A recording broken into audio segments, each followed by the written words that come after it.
Bismillahirrahmanirrahim. Assalamualaikum warahmatullahi wabarakatuh. Alhamdulillahi ala ihsani wa syukru lahu ala taufiqihi wa amtinani. Asyhadu an la ilaha illallah wahdahu la syarika lahu ta'ziman li sya'ni wa asyhadu anna Muhammadan abduhu wa rasuluhu da'ila ridwani. Allahumma salli alaihi wa ala alihi wa ashabihi wa ikhwani. Hadirin dan hadirat yang dirahmati Allah Subhanahu wa taala, insyaallah pada pertemuan kali ini kita akan belajar dari kitab Ushulus Sunnah karya Al-Imam Ahmad rahimahullahu taala. Dan ini salah satu dari imam Ahlus-Sunnah yang menjadi parameter untuk mengenali akidah Ahlus-Sunnah wal Jamaah. Karena Imam Ahmad hidup di masa ujian yang sangat berat di mana Ahlul Bidah yang berkuasa di zaman Khilafah Al-Abbasiyah, sehingga beliau akhirnya disiksa sampai beberapa khalifah dan akhirnya beliau tetap tegar dan akhirnya beliau diselamatkan oleh Allah Subhanahu wa taala. Dan karenanya beliau bertemu dengan berbagai tokoh Ahlul Bidah di zaman beliau ya. Dan akhirnya beliau pun menulis Ushulus Sunnah. Secara sederhana buku Ushulus Sunnah ini sangat penting ya, karena Imam Ahmad menjelaskan akidah Ahlus-Sunnah wal Jamaah dengan mengisyaratkan akan bedanya dengan akidah Ahlul Bid'ah, dengan akidahnya Ahlul Bid'ah ya. Ini mirip seperti Ibn Taimiyah ketika menulis Al-Aqidah Al-Wasithiyah, beliau memilih lafal-lafal yang menjelaskan tentang akidah Ahlus-Sunnah sambil mengisyaratkan tentang akidah Ahlul Bid'ah.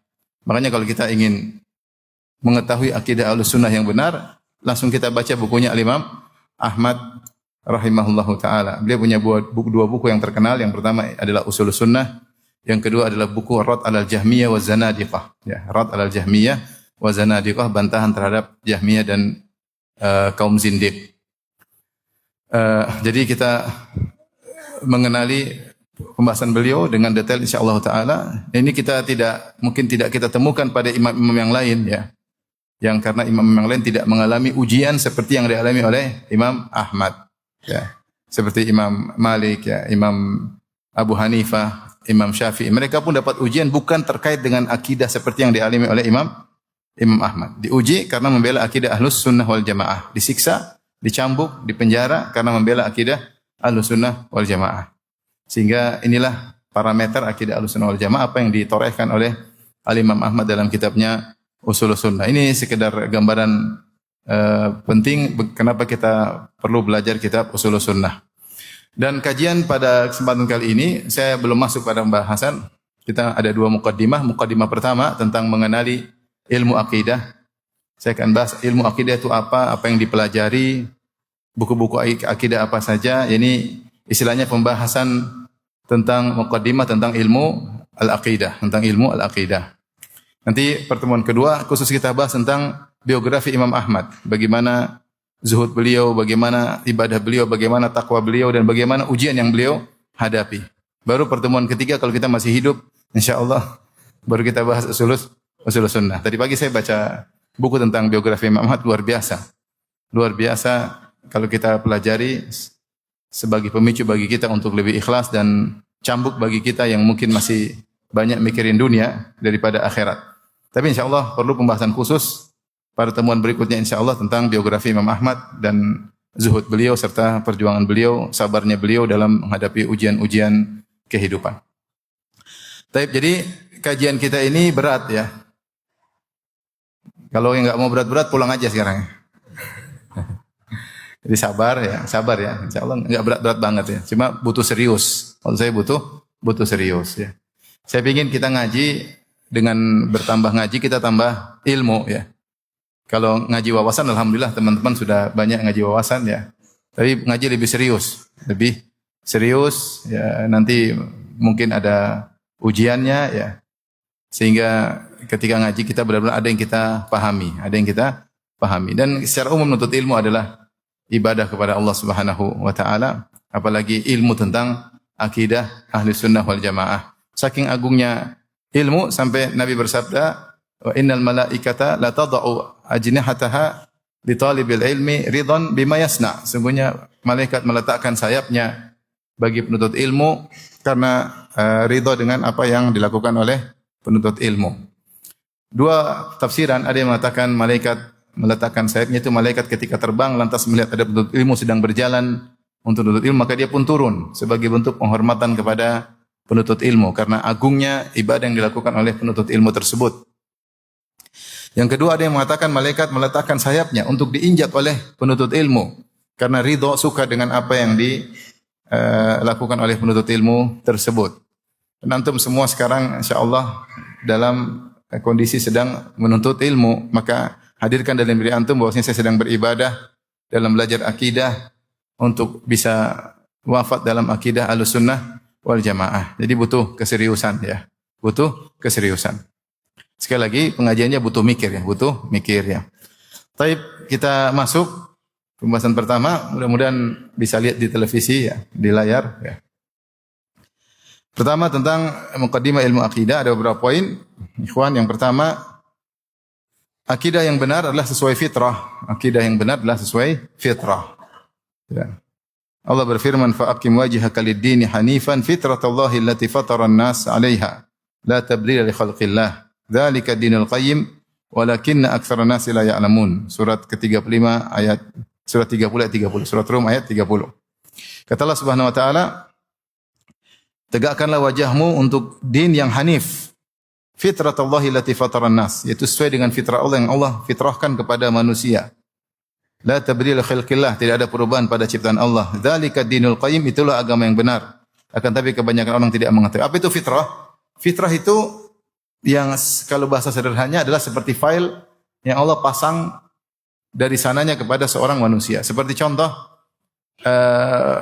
seorang lelaki kok bisa suka sama wanita, itu fitrah. Enggak usah diajarin pun, ketika dia melihat lawan jenis dia akan suka. Sebaliknya, mungkin dia punya kakak yang cantik, dia punya adik yang cantik, dia tidak tertarik. Ya, kenapa? Karena fitrah mengajarkan dia itu bukan buat dia. Ya, ini contoh, itu namanya apa? Fitrah. Sama seperti sederhananya, hewan juga ada fitrah. Ya. Fasabbih isma rabbikal a'la alladzi khalaqa fasawwa walladzi qaddara fahada. Ya. Allah yang telah menciptakan ciptaannya, kemudian menyempurnakannya, manusia maupun hewan, kemudian menentukan takdirnya, fahada, memberi hidayah kepada mereka, yaitu diberi insting, kalau istilah kita adalah fitrah. Jadi fitrah itu adalah sesuatu yang dipasang atau diciptakan Allah pada seorang makhluk dan sudah dari sananya. Enggak usah diajarin pun dia tahu. Enggak usah diajarin pun dia tahu, namanya fitrah ya.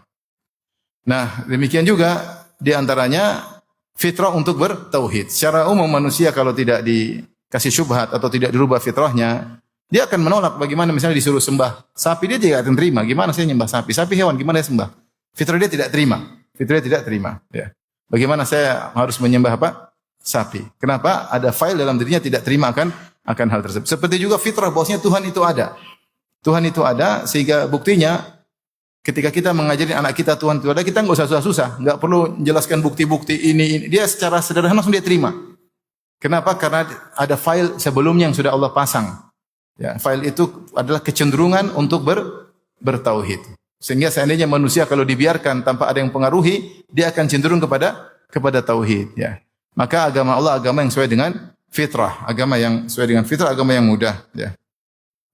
Di antara juga Allah berfirman, "Alasta bi rabbikum", ya, Allah mengambil janji kepada anak-anak Adam, ya, sebelum mereka diciptakan di atas muka bumi, Allah mengatakan, "Alasta bi rabbikum", bukankah aku Rabb kalian? Qalu bala. Kata mereka, tentu ya Rabb, ya. Tentu kita semua tidak ingat bahwasanya Allah pernah mengambil janji kepada ruh kita tentang hal ini, ya.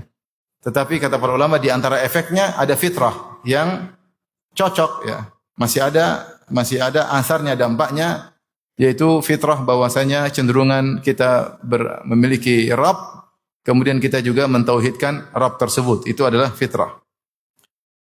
Taib. Demikian dalam hadis Rasulullah SAW bersabda, "Ma min mauludin illa yuladu alal fitrah." Tidak ada seorang anak yang lahir kecuali dilahirkan di atas fitrah. Fa abawahu yuhawidanihi au yunassiranihi au yumajjisanihi. Akan tapi kedua orang tuanya lah yang merubah fitrahnya sehingga menjadikan dia beragama Yahudi, menjadikan dia atau beragama Nasrani atau beragama Majusi, ya. Menunjukkan fitrah itu bisa berubah. Fitrah itu bisa berubah, ya. Ketika dipengaruhi dengan syubhat atau dengan pemikiran, ya, sehingga fitrah bisa berubah. Ya. Ketika di antaranya yang bisa merubah adalah kedua orang tuanya. Jadi saya katakan sini akan tetapi bisa berubah karena faktor syaitan di antaranya. Faktor yang bisa merubah fitrah misalnya gara-gara syaitan. Allah berfirman dalam hadis qudsi, "Khalaqtu ibadi hunafa kulluhum." Ya, "Khalaqtu ibadi hunafa kullahum." Ya.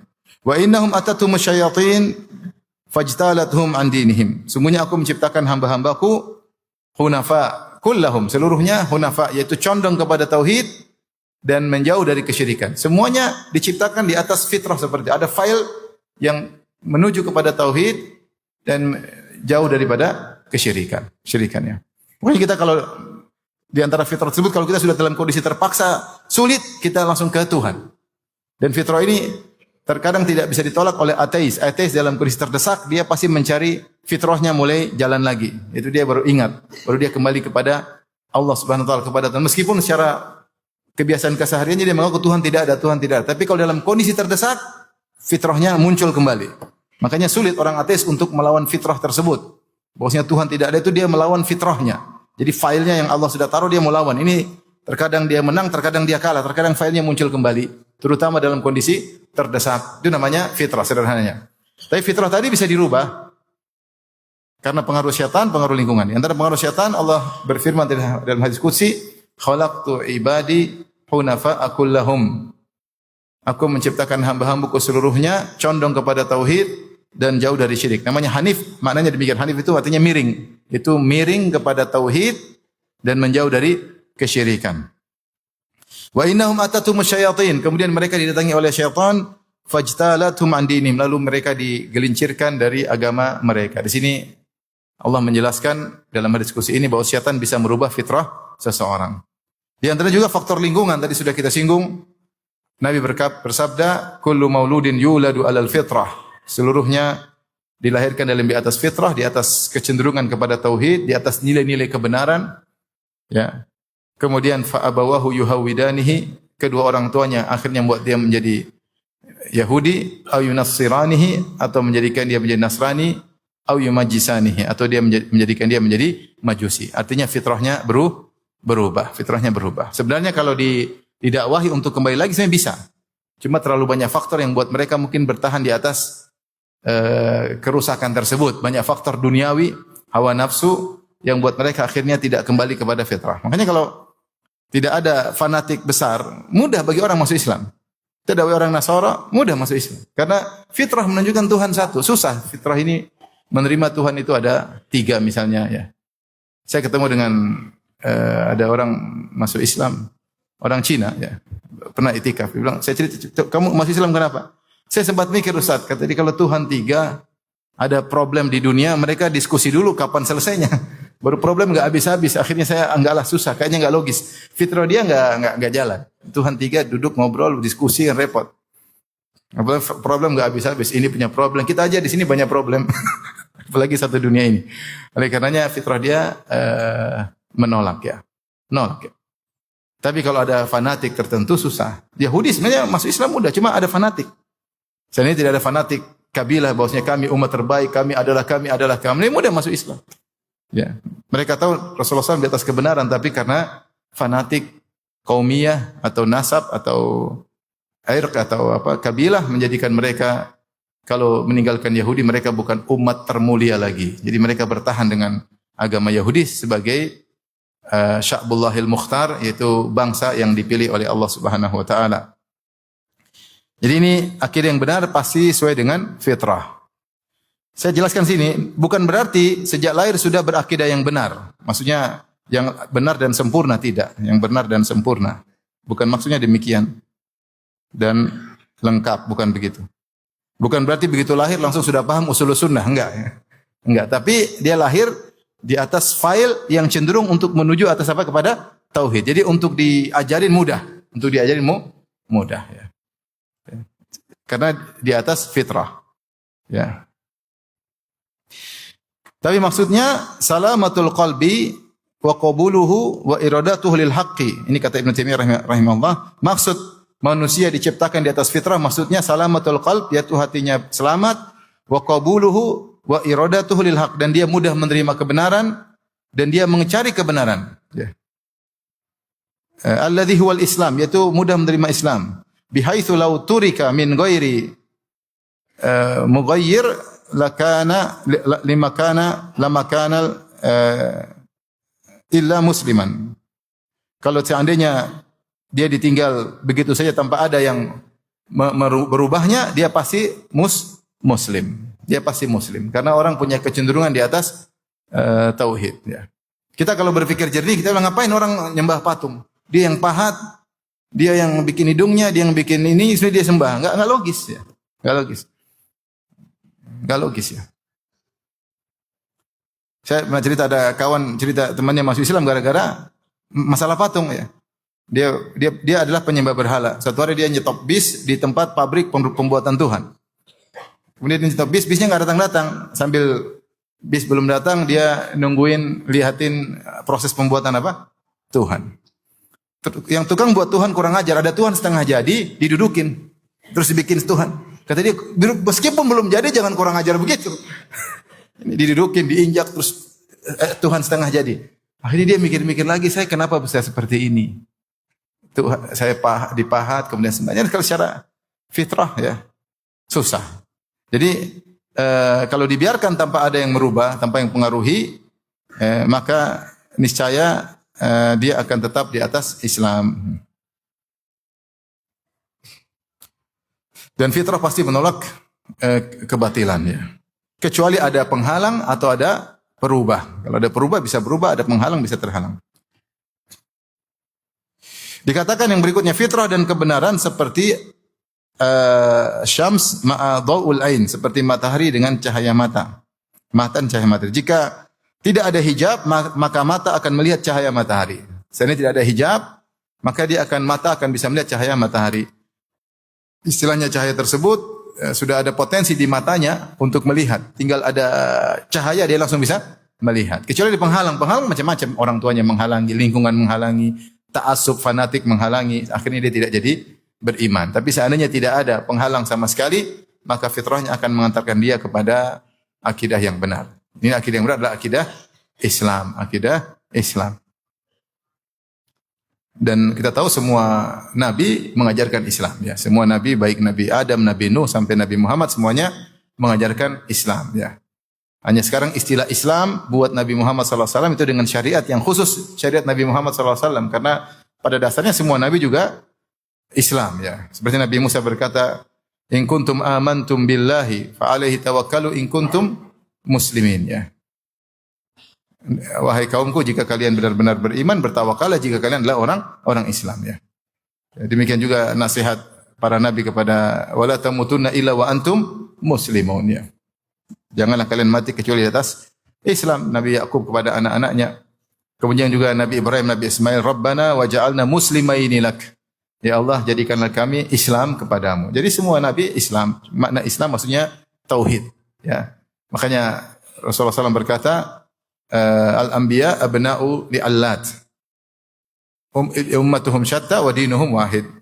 Para rasul seperti anak-anak yang sebapak lain ibu. Anak-anak sebapak lain ibu. Bapaknya satu, ibunya berbeda. Maksudnya kata para ulama, agamanya satu, yaitu tauhid Islam, meskipun syariatnya berbeda-beda. Jadi semua nabi menyuruhkan kepada tauhid dan agama mereka semuanya di atas fitrah. Tapi sekarang kita bahas tentang akidah. Kita sedang masuk dalam ilmu akidah. Akidah secara bahasa, ikhwan, maknanya dari al-aqd, secara bahasa dari al-aqd.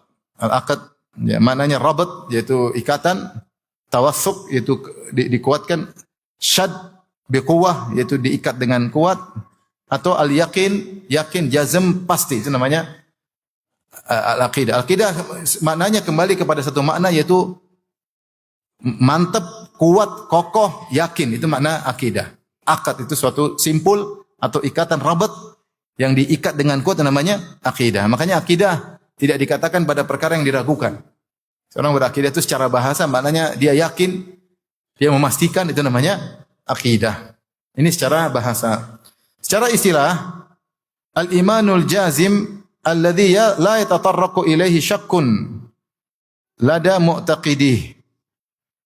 al-iman al-jazim, iman yang pasti atau yang mantap, al-jazim itu mantap. Alladzi la yatatarraq ilaihi syakkun, yang tidak dihinggapi oleh keraguan, lada mu'taqidihi, pada sisi orang yang meyakininya. Jadi keyakinan yang mantap, yang yakin, yang tidak ragu sama sekali dan tidak dihinggapi oleh keraguan pada orang yang meyakini akidah tersebut.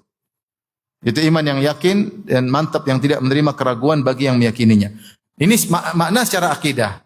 Nah, berarti akidah itu ada yang benar, ada yang salah. Berarti akidah ada yang benar, ada yang salah, ada yang batil, ya.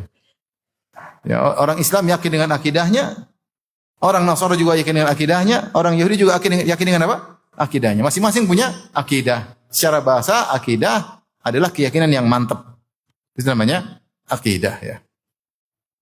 Terlepas akidahnya benar atau akidahnya batil. Ini istilah akidah. Dan istilah ini muncul belakangan. Di zaman Nabi tidak ada istilah akidah. Zaman ini cuma ada istilah al-iman, sunnah, ya. Akidah ini ilmu yang disiplin ilmu yang muncul belakangan, ya, dengan istilah ilmu al-aqidah.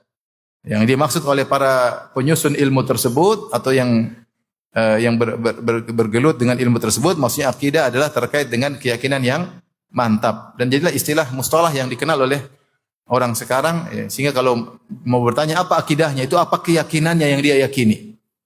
Ya, itu namanya akidah. Sampai sini paham? Masih muda, ya. Ini belum waktunya ngantuk sekarang, ya. Ya. Sabar, untuk ilmu harus apa? Sabar, ya. Tapi saya lanjut, ya. Saya kesimpulan ini, ada 11 halaman, ya. Ini baru 1 halaman, ya. Intinya saya ingin sampaikan bahwasanya agama yang benar di atas apa? Fitrah. Fitrah itu apa? Semacam apa? Semacam file yang Allah pasangkan pada seorang, yang dari sananya tidak perlu dipelajari, sudah dari sananya. Ya, namanya kalau dalam istilah kita mabadiul ilmi, itu perkara yang mabadi, tidak perlu diajar, udah ngerti. Semua orang sepakat kalau ada orang kasih duit sama orang tanpa minta balas budi sama sekali, orang ini baik atau tidak? Baik, enggak usah diajarin, udah ngerti. Ini namanya fitrah. Semua orang juga sepakat satu dunia ini kalau ada si A bunuh si B tanpa ada kesalahan sama sekali dari si B, si A cuma iseng-iseng, maka ini buruk atau tidak? Buruk. Ini kenapa? Fitrahnya bisa membedakan. Ini buruk. Tanpa ada yang harus ngajarin, enggak perlu ngajarin. Kenapa dia bisa bedakan? Dia punya file dari sananya untuk mengenali mana yang baik, mana yang buruk. Dia punya file dari sananya mengetahui Tuhan itu ada, sehingga kita ngajarin anak-anak dengan mudah. Dia punya file dari sananya untuk mentauhidkan Allah, bahwasanya Tuhan yang berhak disembah harusnya Esa. Itu namanya fitrah. Ya. Tapi fitrah tadi bisa berubah. Bisa berubah syaitan atau lingkungan yang menghalangi. Fitrah seperti mata, kapan ada cahaya dia langsung bisa lihat. Langsung klop, karena memang dia sudah punya potensi untuk menerima cahaya tersebut. Namun cahaya tersebut terkadang bisa terhalangi jika ada penghalang. Ada penghalang. Apakah syaitan, apakah lingkungan, ataukah fanatik dan semisalnya. Kemudian kita bahas ini akidah. Akidah secara bahasa ikatan yang kuat, simpul yang kuat. Yang dimaksud dengan para pembelajar akidah atau para peneliti akidah, akidah maksudnya keyakinan kuat yang diyakini oleh seseorang. Apakah keyakinan tersebut benar atau keyakinan tersebut salah? Masing-masing orang punya akidah tersendiri. Kalau keyakinan masih ragu-ragu, belum dikatakan akidah. Akidah harus yakin. Tapi kita lanjutkan. Poin berikutnya, nama akidah dalam istilah. Ini akidah yang benar, maksudnya akidah yang benar. Akidah yang benar.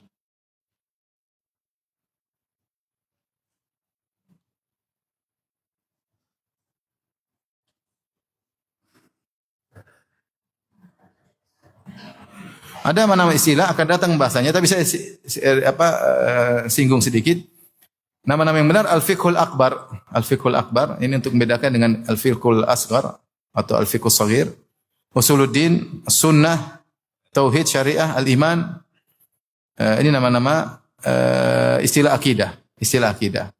Mereka terkadang menggunakan istilah fiqhul akbar, terkadang usuluddin atau usuluddiyanah, terkadang mereka gunakan istilah sunnah, terkadang mereka istilahkan tauhid, ya. Bukan tauhid yang penting kita, tapi tauhid secara umum itu akidah. Terkadang mereka sebut syariah, terkadang mereka sebut iman. Masalah iman maksudnya masalah akidah. Ada nama-nama yang tidak tepat seperti falsafah, ilmu kalam, ideologi Islami. Ini nama-nama yang tidak tepat. Mudah-mudahan Allah kita bahas pada waktunya. Ya. Baik, urgensinya ilmu akidah. Ilmu akidah adalah pondasi dari ulum syariat atau dari ilmu fikih, dari ilmu amalan. Ya. Syariah maksudnya ilmu amalan. Ya. Ilmu ilmu syariat, ilmu syariat kita bisa menjadi dua. Ya. Jadi ilmu akidah adalah pondasi. Kalau kita tinjau ilmu syariat, kalau kita belajar ilmu syariat, maka kita bisa bagi menjadi dua. Yang pertama adalah usuluddin, akidah, yaitu pokok-pokok agama. Yang kedua adalah al-ahkam al-amaliyah, yaitu al-ahkam al-far'iyah atau al-ahkam al-fiqhiyah. Jadi kita bisa bagi iman dan amal. Iman dan apa? Amal. Iman, usuluddin disebut dengan apa? Akidah. Adapun amalan ilmu fikih atau amaliyah itu disebut dengan ahkam far'iyah, ya, atau furu'uddin atau ilmu fikih. Dari sini kita tahu pentingnya ilmu akidah karena dia pondasi terhadap ilmu amalan. Ini ilmu keyakinan adalah pondasi dari ilmu praktek amalan. Di antara hal yang menunjukkan urgensinya ilmu akidah, pertama, dia adalah asas dakwah para nabi. Ya. Semua nabi menyuruhkan kepada apa? Tauhid. Bahkan Nabi Nuh alaihissalam disebutkan oleh sebagian ahli tafsir, Nabi Nuh tidak menyuruh kepada fikih, dia menyuruh kepada tauhid saja. Kita tahu Rasul yang pertama, ya Allah turunkan dari muka bumi, siapa? Nabi Nuh alaihissalam. Anta awwalu rasulin ila ahlil ard. Engkau adalah Rasul yang pertama yang Allah utus kepada penghuni bumi. Ya, setelah Nabi Adam alaihissalam ada 10 kurun, belum ada kesyirikan. Ketika sudah 10 kurun baru terjadi kesyirikan, baru Allah mengutus Nabi Nuh. Bahkan sebagian ulama kalau tidak salah Thahir bin Asyur menyatakan bahwasanya belum ada syariat yang disebutkan sama sekali ketika itu. Tetapi Nabi Nuh alaihissalam fokus membahas tentang apa? Tauhid. Fokus membahas tentang tauhid. Kemudian disusul dengan nabi-nabi yang lain, semuanya juga menyuruh kepada tauhid. Wa ila adin, setelah Nabi Nuh ada Nabi Hud. Wa ila adin akhahum hudan qala ya qaumi ibudullaha ma lakum ilahin ghairu. Maka kepada kaum Ad kami utus saudara mereka Nabi Hud yang menyeru, ya kaumku sembahlah kepada Allah semata, itu tauhid, akidah.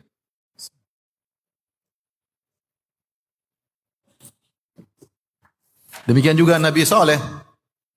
Wa ila Samud akhahum salihan qala ya qaumi ibudullaha ma lakum min ilahin ghairu. Kepada Nabi kaum Samud kami utus nabi berikutnya setelah Nabi Hud, Nabi Saleh. Maka nabi-nabi semuanya menyuruh kepada tauhid. Wa laqad ba'atsna fi kulli ummatin rasulan an ibudullaha wajtanibut taghut. Kami tidaklah suatu umat kecuali kami utus rasul, semuanya menyuruh sembahlah Allah semata dan jauhilah taghut. Sudah tadi kita sebutkan, Nabi mengatakan seluruh nabi itu ibarat seperti anak-anak satu bapak lain mama. Bapaknya satu, mamanya banyak. Menunjukkan apa? Karena bapaknya satu, berarti sama-sama menyuruh kepada tauhid. Semua syurahul hadis, pensyarah hadis ini dari para ulama, semuanya menyatakan yang dimaksud dengan bapak mereka satu, maksudnya sama-sama menyuruh kepada apa? Tauhid. Adapun ibunya berbeda, maksudnya fikihnya berbeda-beda. Makanya tauhid ini adalah asas dakwah seluruh nabi. Semua nabi menyuruh kepada mentauhidkan Allah Subhanahu wa taala. Kemudian di antara urgensinya akidah yang benar syarat diterimanya amal. Kalau akidah enggak benar, amal tidak diterima. Kemudian yang ketiga, sebab bahagia dunia dan akhirat. Orang kalau punya keyakinan yang mantap, maka dia akan bahagia dunia maupun akhirat meskipun kondisinya dalam kondisi hidup yang susah. Dia pasti bahagia. Nanti kita bahas bagaimana Imam Ahmad bersabar. Miskin kalau tidak salah 70 tahun. Imam Ahmad miskin terus. Luar biasa kalau kita baca bagaimana kehidupan beliau, ya. Di tengah kesulitannya dia tetap tegar, tetap bahagia, tetap subhanallah. Ya. Jadi akidah sebab bahagia dunia maupun akhirat. Orang kalau enggak punya akidah hidupnya bimbang, ragu, terombang-ambing, pusing, ya. Kenapa? Karena akidahnya enggak mantap. Ya. Kalau akidahnya mantap dia tenang. Kemudian akidah yang mantap syarat memperoleh kekuasaan, ya. Wa'adallahu alladhina amanu minkum wa 'amilus shalihat la yastakhlifannahum fil ardi kama istakhlafa alladhina min qablihim wa la yumakkinanna lahum dinahum alladhi irtada lahum wa la yubaddilannahum min ba'di khawfihim amna ya'budun la yusyrikuna bi syai'a. Dalam surat An-Nur.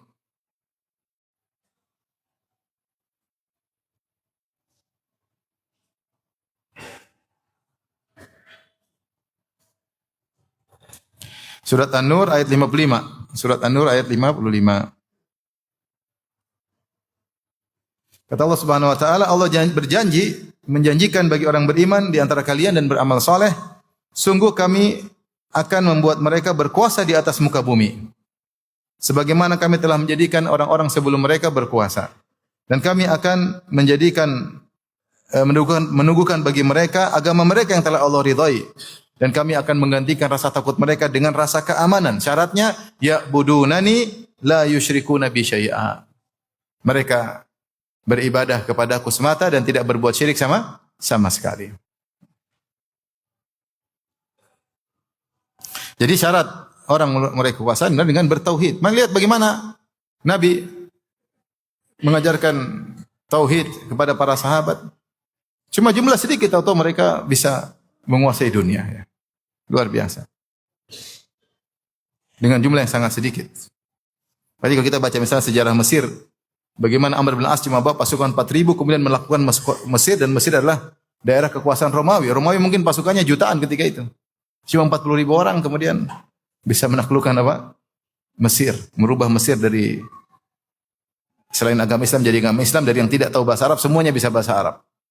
Luar biasa. Maksudnya tauhid, kalau orang bertauhid Allah akan kasih kekuasaan. Tahukah antum kerajaan Arab Saudi berdiri, yang Arab Saudi yang ketiga, didirikan oleh seorang namanya Malik Abdul Aziz, seorang raja yang datang dari Kuwait ketika dia terusir dengan keluarganya. Kemudian dia menyerang kembali. Dia membawa cuma kalau nggak salah 40 orang.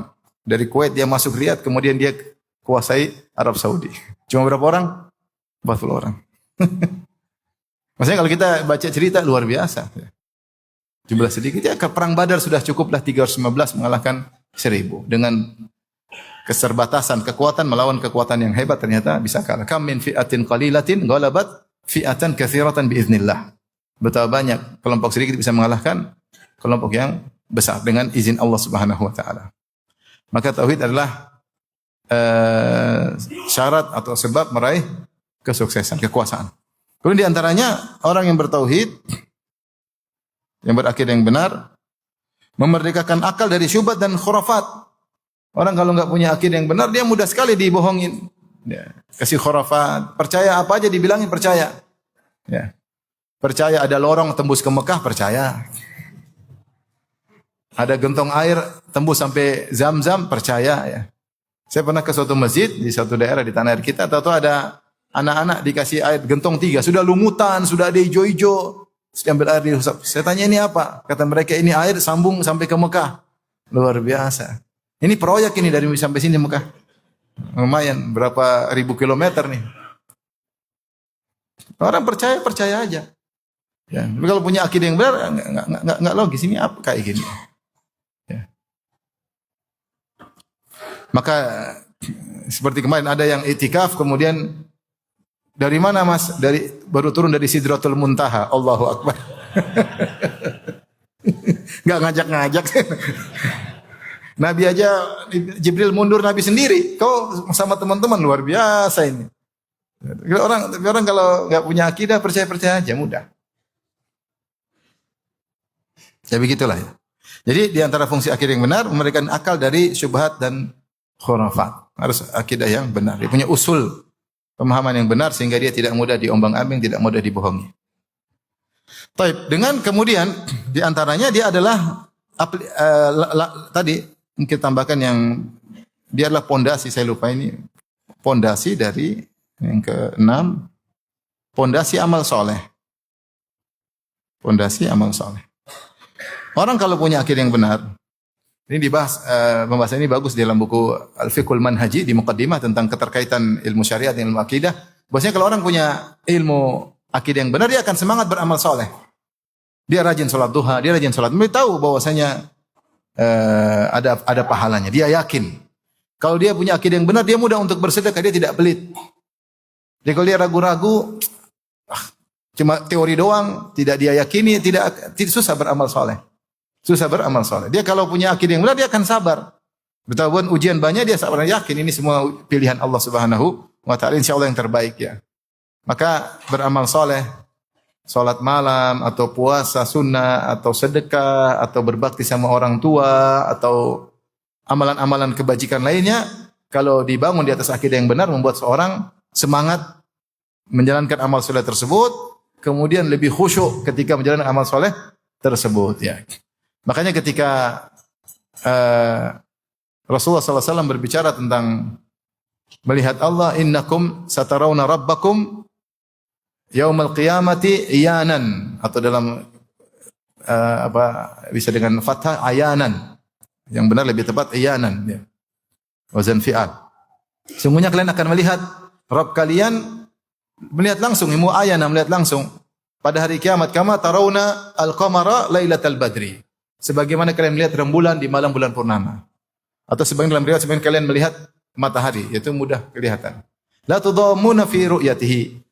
Maka kalian tidak akan berdesak-desakan dalam melihat Allah, karena lihatnya ke atas bukan di bawah. Kalau di bawah kan mungkin ada yang nutupin, ada yang ini yang kelihatan. Tapi kalau melihat ke atas semuanya mudah lihat, meskipun yang lihat mau jutaan orang juga mudah tinggal lihat ke atas. Kemudian Nabi setelah itu mengatakan, fa in istata'tum alla tabliga alla kalau kalian mampu agar kalian tidak ketinggalan salatun qabla ghurubiha wa qabla ghurubi syamsi wa qabla tulu'iha faf'alu, ya. Kalau kalian mampu untuk tidak ketinggalan salat asar dan salat subuh, maka lakukanlah. Di sini maksudnya Rasulullah mengkaitkan tentang keyakinan melihat Allah Subhanahu wa taala dengan salat asar dan salat subuh. Kalau kalian ingin melihat Allah, jangan sampai ketinggalan salat subuh. Ya. In istata'tum alla taghliba 'alaikum salatun qabla tulu'i syamsi wa qabla ghurubiha faf'alu. Atau kama qala Nabi sallallahu alaihi wasallam. Kalau kalian mampu tidak ketinggalan salat subuh dan salat asar, maka lakukanlah. Artinya kalau kalian ingin melihat Allah pada hari kiamat, lakukan itu salat yang buat kadang orang malas. Asar karena banyak kesibukan, kadang-kadang telat, atau subuh kadang-kadang telat. Seperti Rasulullah mengatakan, laisa ahadun minkum illa sayukallimuhu rabbuhu laisa bainahu tarjuman. Tidak seorang dari kalian kecuali akan berbicara langsung dengan Allah. Allah akan hisab dia secara langsung. Fayanzuru aymana minhu illa ma qaddam. Dia melihat ke arah kanan, yang dilihat semua amalan dia. Fayanzur ash'ama minhu, dia lihat sebelah kiri, kemudian lihat ma baina yadayhi, lihat di depan illa nar. Di depan dia ada api neraka. Kemudian Rasulullah mengatakan di akhir hadis, ya, ittaqun nara walau bisyaqqit tamrah.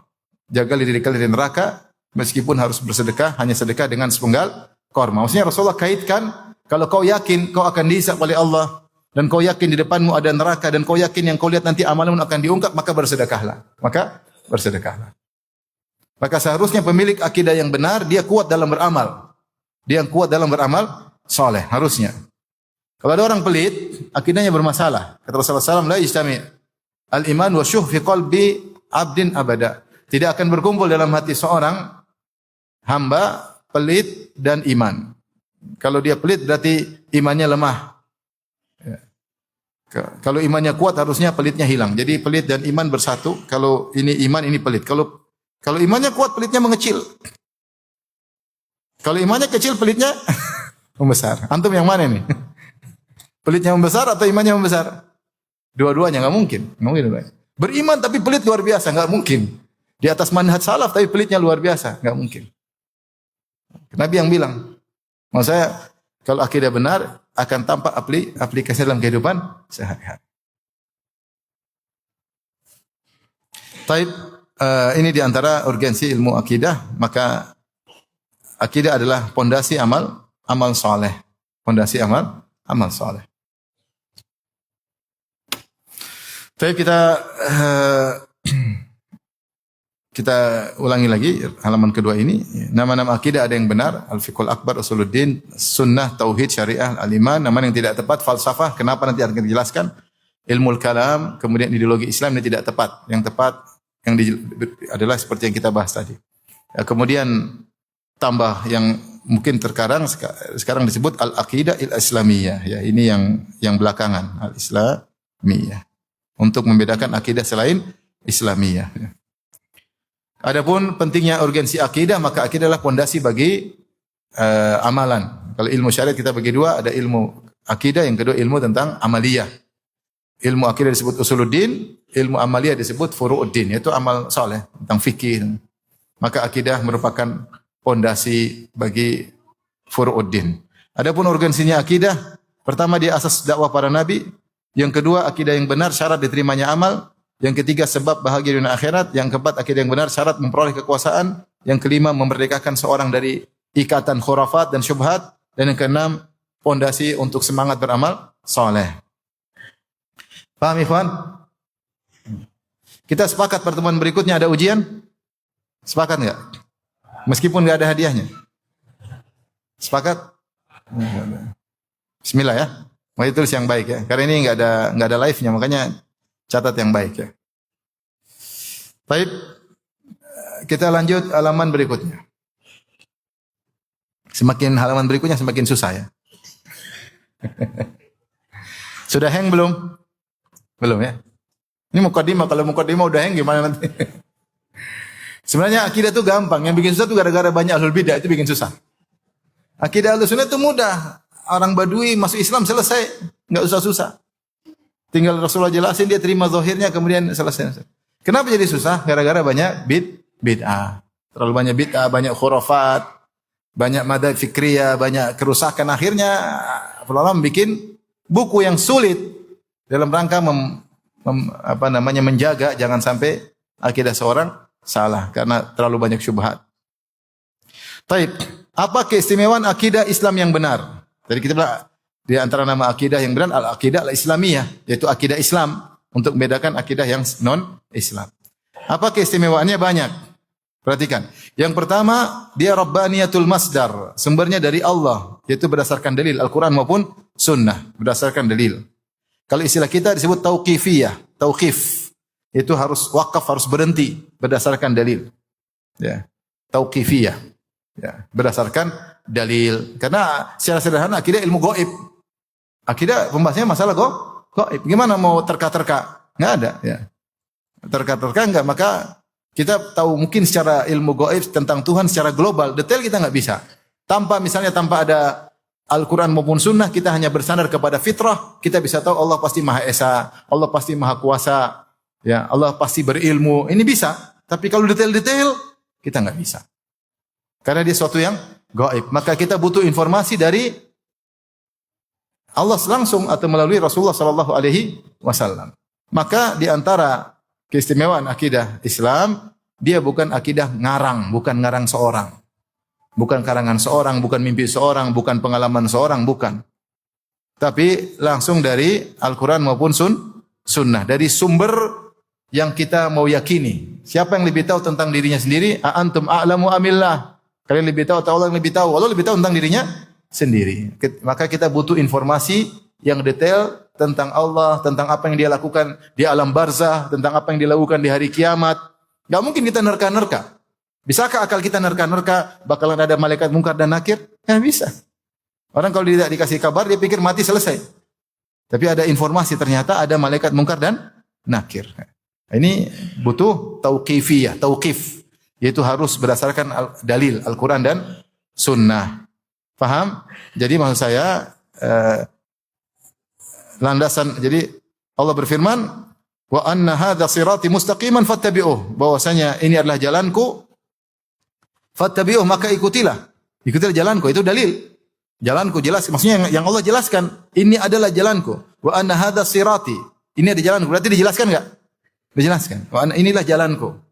Fattabi'u, ikutilah. Wala tattabi'u subula, jangan ikuti jalan-jalan yang saya tidak jelaskan. Wala tattabi'u subula fatafarraqu bikum an sabili. Kalau kalian ikuti jalan-jalan yang banyak akan buat kalian lepas dari jalanku. Landasan akidah terhadap perkara gaib maka harus dengan wahyu, di antaranya rukun iman ya. Ya, bukan karangan manusia. Apakah dari seperti mimpi, kemudian pengalaman, khayalan, bukan. Akidah ini dia dari Allah Subhanahu wa taala. Ada orang punya akidah mimpi, ada enggak? Ada dari mimpi diyakini. Dengan mimpi dia yakini sesuatu. Akidahnya dari mimpi. Akidah menghayal banyak. Akidahnya falasifah semua akidah menghayal. Nanti kita jelaskan kalau ada waktu. Ya. Akidah falasifah Yunani semuanya akidah menghayal. Ya. Akidah pengalaman, ya baik pengalaman. Pengalaman saya minta di kuburan dikabulkan. Nah, pengalaman. Satunya saya minta ke gereja dikabulkan. Akidah pengalaman. Saya praktik riba jadi kaya raya. Pengalaman. Mau saya kalau akidah enggak, akidah langsung dari Allah melalui Al-Quran maupun sunnah Nabi Sallallahu Alaihi Wasallam. Paham? Yang berikutnya akidah Ahlussunnah syumul, komprehensif, lengkap. Syumul. Syumul itu maksudnya mencakup segala aspek kehidupan. Lengkap. Dia lihat akidah Islam, dia dari sejak dalam alam janin sudah ada akidah menjelaskan bagaimana janin tersebut, bagaimana proses penciptaannya, kemudian malaikat datang, jelas, ditakdirkan. Di dunia terkait dengan sehari-hari ya banyak masalah-masalah. Ya, Allah jelaskan tentang kehidupan sehari, kehidupan itu seperti ini, kehidupan seperti ini, jangan terpedaya, bahwasanya banyak kehidupan. Kemudian alam barzah juga ada akidahnya. Pada destinasi berikutnya yaitu setelah janin, setelah kehidupan dunia ada destinasi berikutnya alam barzah. Lengkap jelasin begini, proses namanya dhaqtatul qabr, fitnatul qabr, kemudian azabul qabr atau naimul qabr, lengkap ya. Bagaimana yang terjadi di alam kubur ya. Lengkap. Kemudian di padang mahsyar pun jelas bagaimana dibangkitkan. Yang sebelumnya ada hari kiamat, bumi dihancurkan, kemudian ada hari kebangkitan, kemudian dikumpulkan, kemudian disidang oleh Allah, kemudian diberikan catatan amal, kemudian dihisab dan seterusnya. Sampai surga dan neraka, surga dan neraka. Maka dia lengkap sehingga mencakup segala isi tahapan dan kehidupan. Kemudian dia juga lengkap, perhatikan sini lengkap dari sisi rukun iman yang 6 dengan segala cabang-cabangnya, ya. Iman kepada Allah lengkap sekali tentang tauhid uluhiyah, rububiyah, semua sifat. Nama-nama Allah sangat lengkap terkait dengan kehidupan kita seluruhnya ya. Uluhiyah Allah, kemudian rububiyah Allah lengkap tentang begini-begini, Allah lengkap sekali.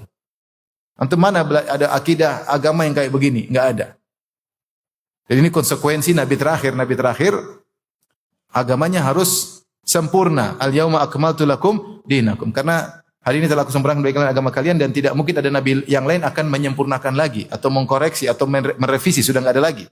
Maka Nabi ini harus sempurna. Di antara sempurnanya, syariatnya sempurna, akidahnya juga harus sempurna. Makanya kalau kita belajar akidah detail. Sehingga kita dapati lengkap. Jadi lengkap dari sisi rukun iman yang 6 dengan segala cabang-cabangnya, itu dari ada iman kepada Allah lengkap, iman kepada malaikat dengan berbagai macam tugas-tugas malaikat, sifat-sifatnya, iman kepada kitab-kitab suci yang dibawa oleh malaikat tersebut, iman kepada para rasul, subhanallah, para rasul dengan berbagai ceritanya, iman kepada hari akhir, iman kepada takdir, lengkap. Subhanallah. Lengkap. Mana ada bahas tentang takdir secara detail. Allah konsep, Allah berilmu, Allah konsep, kemudian Allah tulis konsep tersebut di Lauhil Mahfuz, kemudian Allah berkehendak, Allah eksekusi. Mana di mana akidah mana ada bahas kayak gitu. Jadi akidah Islam itu di antara sifatnya dia apa? Komprehensif. Kalau bahasanya syumul. Sebagaimana juga syariatnya, furu' juga lengkap. Tapi kita tidak sedang bahas ilmu fikih. Ilmu fikih lengkap. Lihat aja buku fikih tebal-tebal. Lengkap. Mau bahas apa aja ada. Apa aja bahas, ada. Kalaupun tidak ada, kemudian bahas perkara-perkara baru zaman sekarang, maka akan dianalogikan dengan perkara yang pernah dibahas oleh para fuqaha. Itu sudah bahas sebelumnya. Tinggal kecerdasan ulama sekarang yang kemudian mengkaitkan dengan ini semisal yang pernah dibahas oleh fuqaha zaman dahulu. Jadi lengkap dengan kaedah-kaedahnya, lengkap dengan usul fikihnya, dengan kaedah fikihnya, lengkap. Tidak ada agama seperti itu, kecuali agama Islam. Ya. Ini konsekuensi Nabi terakhir. Faham? Terlalu cepatkah saya? Enggak kan? Atau kurang cepat? Ini baru halaman berapa? Halaman 3. Hari ini kita berusaha 11 halaman ya. Berusaha. Baik, kita lanjutkan. Di antara ciri khas keistimewaan akidah Islam adalah saling melengkapi, takamul. Tadi sempurna, kemudian saling melengkapi satu dengan yang tidak ada kontradiksi. Maksudnya tidak ada kontradiksi. Ya. Tidak ada kontradiksi. Baik fikihnya maupun akidahnya. Afala yatadabbaruna al-Qur'an? Kalau kana min indi ghairi Allah lajadu fi ikhtilafan katsira. Apakah mereka tidak mentadabburi Al-Qur'an? Kalau seandainya bukan dari Allah pasti ada kontradiksi. Di antara ciri akidah Islam tidak ada kontradiksi. Semuanya berkaitan iman satu dengan lain. Namanya Allah menurunkan kitab suci melalui apa? Malaikat. Ya, malaikat berarti kita beriman ada malaikat, ada keterkaitan. Iman kepada Allah, iman kepada malaikat, iman kepada Rasul. Makanya ketika orang-orang kafir Quraisy meragukan tentang Al-Quran, maka Allah, dan mereka yakin Allah ada, cuma mereka ragu, Al-Quran diturunkan kepada Nabi Muhammad SAW. Maka Allah menyebutkan silsilah atau sanadnya itu Allah, Jibril, kemudian Muhammad SAW. Maka Allah memuji Nabi, memuji malaikat Jibril terlebih dahulu. Dzi quwwatin 'inda dzil arsy makin muta'un sama amin. Allah mengatakan Jibril yang bawa Al-Quran bukan sembarang. Ya, dia memiliki kekuatan. Kemudian memiliki kedudukan di sisi Allah Subhanahu wa taala. Dia ditaati oleh malaikat-malaikat yang lain, kemudian dia amanah. Ya. Allah menamakan nazala bihi ruhul amin. Diturunkan oleh ar-ruh yaitu Jibril al-amin yang terpercaya. Jangan bilang Jibril salah kasih. Jangan Jibril bilang seperti sebagian orang Syiah mengatakan Jibril maunya kasih Ali, salah kasih Muhammad. Ya, ini Jibril Bahlul seperti itu namanya. Enggak. Ini Jibril alaihissalam. Itu mungkin Jibril yang lain yang kau maksud. Adapun Jibril yang Allah sebutkan, dia kuat, kemudian Ruhul Amin, dia terpercaya. Kemudian Allah juga muji Nabi Muhammad. Dibilang orang gila, wa ma sahibukum bimajnun. Ya. Bukanlah kawan kalian itu orang gila. Kalian sudah kenal Muhammad sejak kecil. Kalian tahu dia amin, terpercaya. Kenapa kalian ragu? Kalian sudah yakin dengan Allah, tinggal berikutnya, sanad berikutnya, ada rawi berikutnya adalah Jibril, rawi berikutnya adalah Nabi Muhammad SAW. Sudah. Maksudnya ada keterkaitan antara Allah, kemudian malaikat, kemudian para Rasul membawa kitab suci. Jadi keterkaitan. Semua bagian iman terkait dengan yang lain dan berpusat pada iman kepada Allah. Ini maksudnya keterkaitan tadi, takamul. Contoh iman kepada takdir terkait dengan iman kepada Allah. Iman rukun 6. Imam Ahmad berkata, di antara fikihnya Imam Ahmad dan cerdasnya, dia mengatakan kalimat yang sederhana tapi membuka cakrawala bagi kita untuk memahami apa sih intisari iman kepada takdir. Kata Imam Ahmad, al-qadar qudratullah. Takdir itu adalah kekuasaan Allah Subhanahu wa taala. Makanya Allah mengatakan ma asaba min musibatin fil ardi wala fi anfusikum illa fi kitabim min qabli an nabra'aha inna dzalika 'ala Allah yasir. Tidak ada satu musibah menimpa kalian di bumi atau menimpa diri kalian kecuali telah tercatat di Lauhil Mahfuz sebelum Allah mengeksekusinya. Inna dzalika 'ala Allah yasir, itu sangat mudah bagi Allah. Bikin seperti itu mudah. Allah konsep, Allah tulis, Allah eksekusi. Mudah, enggak ada yang susah bagi Allah. Makanya orang percaya takdir berarti percaya tentang kudratullah. Apa sih alam semesta ini? Allah konsep, Allah tulis, Allah kehendaki, Allah eksekusi. Sudah. Berarti kalau Allah tidak mentakdirkan berarti Allah tidak maha kuasa. Kalau ternyata terjadi sesuatu tidak sesuai dengan konsep Allah, berarti Allah tidak maha kuasa. Semua yang terjadi harus sesuai dengan konsepnya siapa? Allah. Kalau keluar dari konsep Allah berarti Allah tidak kuasa. Berarti ada yang luput dari kekuasaan Allah. Ternyata Allah salah pikir, ternyata Allah salah duga, ternyata Allah salah terka. Sebagaimana konseptor sekarang, orang kalau bikin rumah sering salah. Sudah bikin rumah, rancang ternyata salah. Di tengah jalan rumahnya mau diganti. Di tengah jalan ternyata biaya nambah. Di tengah jalan ternyata ada bencana alam. Sehingga banyak yang dia tidak duga. Apalagi yang bikin yang menentukan misalnya suami istri kemudian gambar sudah ternyata dirubah tengah jalan. Sudah jalan setengah kata istrinya, Mas, ini kurang bagus mas, tambah lagi. Ada kawan saya bilang gitu, Ustaz, ini saya sudah bikin rumah, tengah jalan istri saya bilang, rubah. Ah itu, takdirnya nggak benar ini. Saya bilang kalau sedikit-sedikit rubah aja. Yang nikmati rumah istri ya. Rubah aja kalau kau punya uang. Ntar lagi rubah lagi Ustaz. Ya udah enggak apa-apa, kalau punya uang rubah aja. Kalau terlalu banyak jangan dirubah. Enggak semua keinginan istri harus kita penuhi. Kalau dia maksa, istrinya yang dirubah ya. Bercanda. Mau saya kita itu tidak maha kuasa sehingga kita sering salah prediksi, salah. Ya, kita sudah merancang ternyata salah, berubah tidak sesuai. Makanya ketika kita bicara takdir, Imam Ahmad berkata al-qadar qudratullah. Takdir itu menunjukkan kekuasaan apa? Allah. Karena nggak mungkin salah, nggak mungkin luput, nggak mungkin salah duga, nggak mungkin. Maka siapa yang beriman kepada takdir, dia beriman dengan kekuasaan Allah. Siapa yang ragu dengan takdir, dia ragu dengan kekuasaan Allah. Ini maksudnya ada keterkaitan antara iman dengan takdir, dengan iman dengan rububiyah Allah atau dengan sifat-sifat Allah, itu qudratullah. Faham? Faham tidak? Di antaranya misalnya masalah Allah di langit, Allah di atas.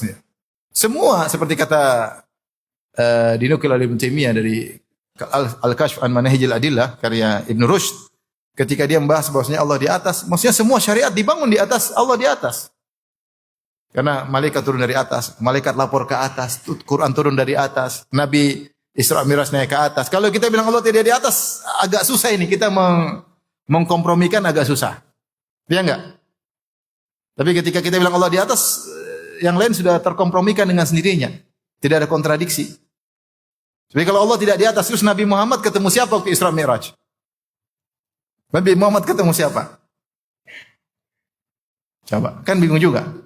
Allah tidak di atas, terus Nabi Muhammad ngapain ke atas? Ketemu siapa? Bicara dengan Allah langsung. Jibril nggak ikut. Terus ngapain ke atas? Ya. Artinya kalau kita tolak, kalau akidah tidak benar, akan ada kontradiksi. Akhirnya banyak yang perlu ditakwil. Dan kalau kita bilang Allah tidak ada, terlalu banyak yang ditakwil. Terlalu banyak yang ditakwil, maksud saya. Tapi ketika akidah itu benar, maka dia takamul, saling melengkapi, saling terkait, dan tidak ada kontradiksi.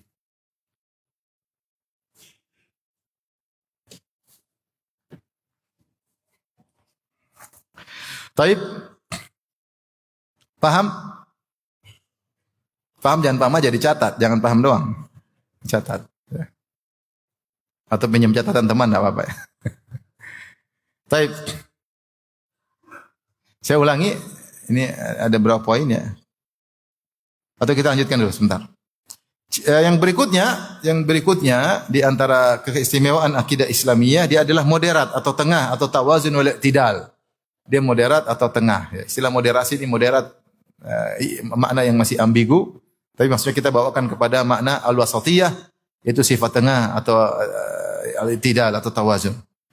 Jika dibandingkan dengan akidah-akidah agama yang lain atau akidah firqah-firqah yang sesat.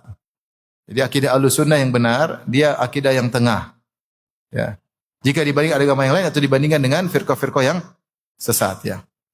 Seperti kalau dibandingkan akidah agama yang lain, contoh seperti Yahudi dan Nasara terkait para nabi.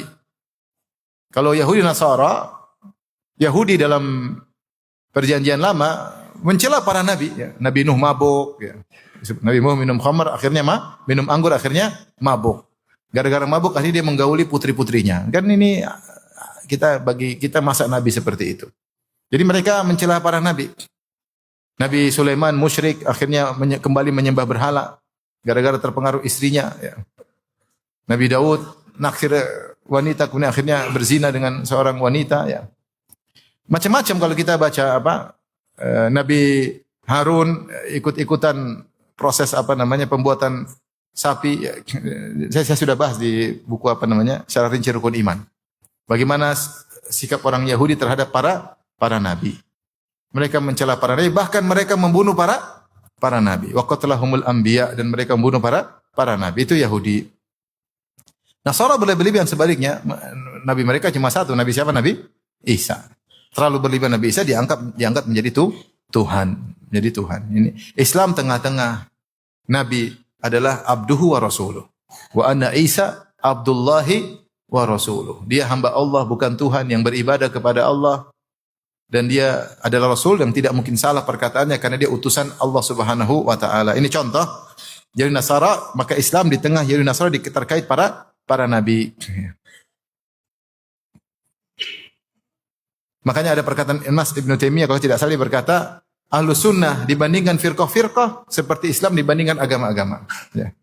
Ahlussunnah di tengah firqah-firqah yang ada, itu di tengah, sama seperti Islam di tengah agama-agama yang lain, agama yang tengah. Seperti juga Yahudi dan Nasara terhadap halal dan haram. Halal dan haram, Yahudi meyakini apa namanya? Tidak ada nasikh mansukh, tidak akan pernah berubah. Nasara berlebihan sampai ulama mereka bisa rubah-rubah hukum. Ittakhadhu ahbarahum wa ruhbanahum arbaban min dunillah wal masih ibnu Maryam. Wa ma umiru illa liya'budullaha ilahan wahida. Mereka menjadikan Tuhan alim-alim mereka, rahib-rahib mereka dan ulama-ulama mereka tuhan-tuhan selain Allah. Kenapa dijadikan tuhan selain Allah? Karena kalau ulama mereka menghalalkan yang haram, mereka ikut-ikutan. Kalau ulama mereka mengharamkan yang halal, mereka ikut-ikutan. Kata Nabi, fatilka ibadatuhum, itulah bentuk ibadah kepada para rahib dan para ulama dan para pendeta Nasara. Jadi Yahudi kekeh, tidak boleh ada yang berubah sama sekali. Makanya mereka menolak Nabi Isa alaihissalam karena Nabi Isa memansuhkan sebagian hukum di Taurat. Wa uhillu lakum ba'da alladhi hurrima alaikum. Dan aku menghalalkan sebagian yang diharamkan bagi itu, memansuhkan sebagian hukum Taurat. Maka mereka tolak, mereka bilang tidak bisa. Sementara Nasara yang sesat tentunya berlebihan sampai ulama mereka bisa menghalalkan yang haram, bisa mengharamkan yang halal, merubah-rubah aturan Nabi Isa alaihissalam. Islam tentunya tidak. Islam mengakui ada nasikh mansukh, tetapi syariat bukan hak manusia, syariatlah hak Allah dan Rasulnya. Islam di tengah.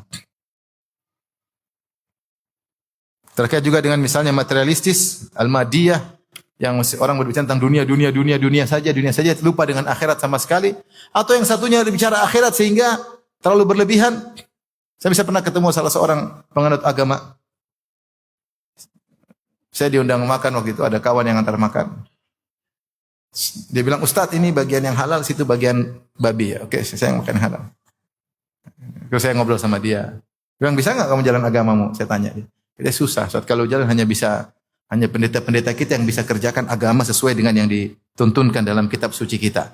Kalau kita mau jadi misalnya mau jadi pegawai, mau jadi pengusaha, susah menjalankan sesuai dengan yang mereka inginkan. Tapi kalau Islam enggak. Islam seorang pejabat bisa bertakwa kepada Allah, ya enggak? Seorang pekerja, pengusaha juga bisa. Tidak harus maksudnya kalau kita mau jadi muslim sejati harus buang agama, enggak. Tapi agama itu dikelola untuk akhirat. Ya tidak? Iya. Kita tidak seperti rohbaniyah, seperti pendeta-pendeta kalau mau ingin dekat dengan Allah tidak kawin, tidak punya anak, enggak. Islam tidak. Islam itu gabungan antara materi dan rohani. Antara fisik dengan rohani. Islam tengah. Karena ada orang yang berlebihan dalam fisik, madiyah sehingga lupa dengan akhirat. Ada yang berlebihan dengan akhirat, lupa dengan bosnya kita di dunia. Islam menggabungkan keduanya. Maka seorang bisa menjadi orang yang mulia meskipun dia pengusaha. Dia bisa jadi orang mulia, bisa jadi pejabat. Raja yang mulia bisa. Ya, yang penting dia jalankan syariat Islam. Islam agama yang tengah. Ya. Makanya ketika Salman Al-Farisi berlebihan dalam ibadah, lupa dengan istrinya, maka ditegur oleh ketika Abu Darda berlebihan dalam akhirat, lupa dengan istrinya. Siang puasa, malam sholat malam. Kapan mesrain istrinya? Maka ditegur oleh Salman Al-Farisi, kemudian dibenarkan oleh Nabi SAW. Inna li rabbika alaika haqqan, wa li jasadika alaika haqqan, wa li zawrika alaika haqqan, wa li ahlika alaika haqqan. Fa'ati kulladhi haqqin haqqa. Rabbmu punya hak, jasadmu punya hak untuk istirahat. Kemudian tamumu punya hak untuk dijamu dan istrimu juga punya hak. Maka berikanlah masing-masing haknya. Artinya apa? Kalau kau berlebihan dalam satu hak, yang lain akan jadi tumbal. Islam tidak demikian. Islam tidak demikian. Maksudnya kau bisa menjadi orang yang hebat di sisi Allah meskipun kau pengusaha. Kau bisa menjadi orang di sisi Allah terhebat meskipun kau raja. Seperti Nabi Daud, Nabi Sulaiman alaihi wassalam. Taib. Ini moderat dibanding akidah agama lain. Kemudian dia juga wasatiyah di tengah firqah-firqah yang lain. Seperti masalah iman. Kalau masalah iman, Ahlussunnah di antara, mungkin kita bahas, ini semua sekedar mukadimah. Ahlussunnah tengah di antara Murji'ah dan Mu'tazilah. Masalah sahabat, Ahlussunnah tengah di antara Syiah dan pembenci, di antara misalnya ya Ahlul Bait, mohon maaf ya, di antara ya seperti Syiah membenci sahabat dan membenci Ahlul Bait ya. Sementara ada kelompok Nawasib yang membenci terhadap Ahlul Bait ya. Jadi Ahlussunnah di tengahnya. Seperti juga terkait dosa besar antara Khawarij, Mu'tazilah dan Murji'ah. Terkait mujizat, intinya semua ini masalah Ahlussunnah di tengah. Dan buku yang paling bagus membahas ini adalah buku Wasatiyat Ahli Sunnah karya Syekh Bakarim ya. Syekh Bakarim risalah di UIM Universitas Islam Madinah. Ya. Ahlussunnah adalah di tengah di antara firqah-firqah yang ada dalam semua permasalahan akidah. Fungsinya apa? Dengan moderatnya akidah Ahlussunnah menjaga agar umat tidak terjerumus dalam gulu berlebih-lebihan atau tafrid wal jafa atau kurang, sehingga dia selalu tengah. Karena kalau tidak tengah nanti berlebih-lebihan ekstrim, baik ekstrim atas atau ekstrim bawah. Terlalu menggampangkan, sehingga kalau terlalu menggampangkan jatuh di liberal. Orang liberal itu gampangin syariat, enggak apa aja ya. Rasul juga manusia biasa, gini akhirnya gampangin apa? Syariat. Islam tengah ya.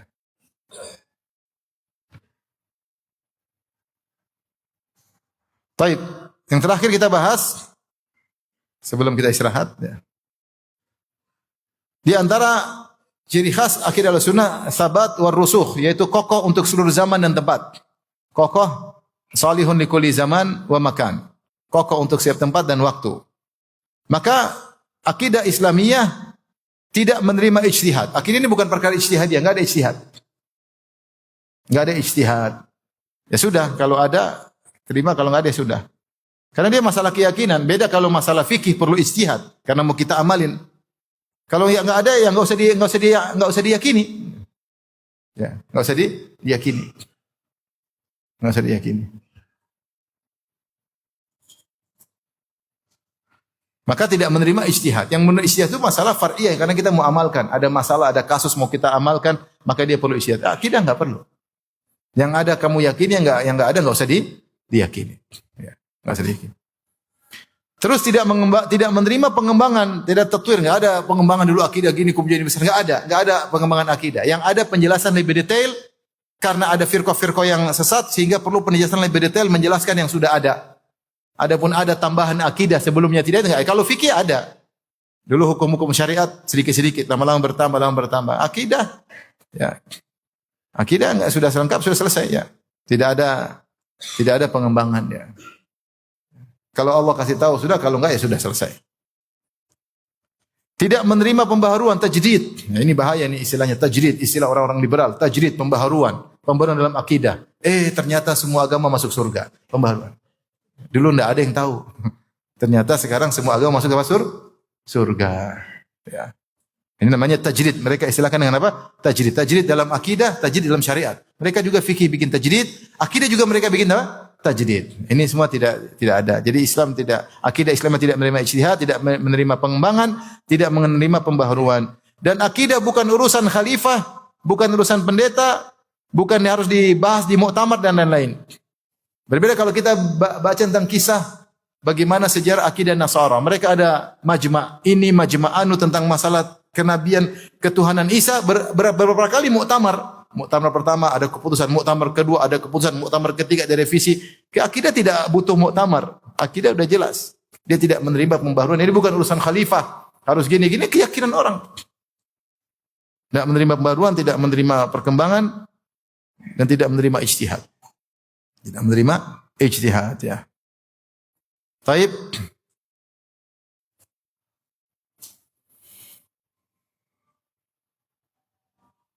Paham? Kita ulangi 5 poin. Bahwasanya di antara kesimpulan akidah Ahlussunnah yang akidah Islam yang benar, pertama sumbernya dari mana? Dari Allah. Dia tauqifiyah, tidak boleh bikin-bikin sendiri. Karena akidah masalah gaib yang lebih tahu tentang gaib adalah Allah Subhanahu wa taala. Dia bukan karangan manusia, bukan mimpi, bukan nemu, bukan khayalan dan lain-lain. Tidak seperti falasifah, akidahnya khayalan semua. Yang kedua ada komprehensif, syumul, mencakup seluruh aspek kehidupan. Ya, dari sisi tahapan kehidupan sejak di janin, di dunia, di alam barzah, di padang mahsyar sampai akhirat. Kemudian lengkap dari sisi rukun-rukun iman dengan berbagai macam cabang-cabangnya. Iman kepada Allah dengan lengkapnya, iman kepada malaikat dengan lengkapnya, pembahasannya sampai iman kepada takdir dengan lengkapnya. Berikutnya takamul, saling melengkapi, tidak ada kontradiksi. Tidak ada kontradiksi. Ya. Maksudnya iman kepada malaikat ada kaitannya dengan iman kepada Allah, iman kepada Rasul ada kaitannya dengan iman kepada malaikat. Saya contohkan tadi masalah Al-Quran untuk meyakini Al-Quran harus meyakini ada malaikat Jibril. Kemudian malaikat Jibril diutus oleh siapa? Allah. Sehingga lengkaplah, saling melengkapi. Seperti masalah takdir yang disebut tadi, al-qudrah, al-qadar, qudratullah. Kata Imam Ahmad, takdir adalah kekuasaan Allah. Sehingga kalau antum meragukan takdir, antum akan meragukan kekuasaan Allah. Kalau antum yakin Allah Maha Kuasa, maka takdir itu bisa berjalan. Faham? Yang berikutnya, yang keempat, dia moderat. Moderat ada dua, dibandingkan dengan para agama, kemudian dibandingkan dengan firqah-firqah yang ada. Dibandingkan agama, ada beberapa sisi Yahudi dalam masalah para nabi, Yahudi Nasara terkait masalah halal haram, kemudian terkait dengan Madiyah atau yang kelompok yang fokus kepada materialistis. Kemudian di antara firqah sesat, maka dalam banyak bab, Ahlus Sunnah di tengah-tengah. Makanya Ibnu Taimiyah mengatakan Ahlus Sunnah di tengah-tengah firqah seperti Islam di tengah-tengah agama-agama yang lain. Fungsinya agar seorang tidak ekstrim atas maupun ekstrim bawah, sehingga tetap terjaga di tengah. Yang keenam, kokoh. Dia tidak menerima pembaharuan, tidak menerima ijtihad dan tidak menerima perubahan. Ya, tidak perlu, karena dia akidah sudah lengkap dan tidak perlu ada perubahan. Taib, demikian saja. InsyaAllah kita istirahat 1/4 jam. Ini baru halaman keempat. Masih ada berapa halaman lagi? 7 halaman. InsyaAllah pada pertemuan kedua jam setengah 10. Demikian wabillahi taufik. Assalamualaikum warahmatullahi wabarakatuh.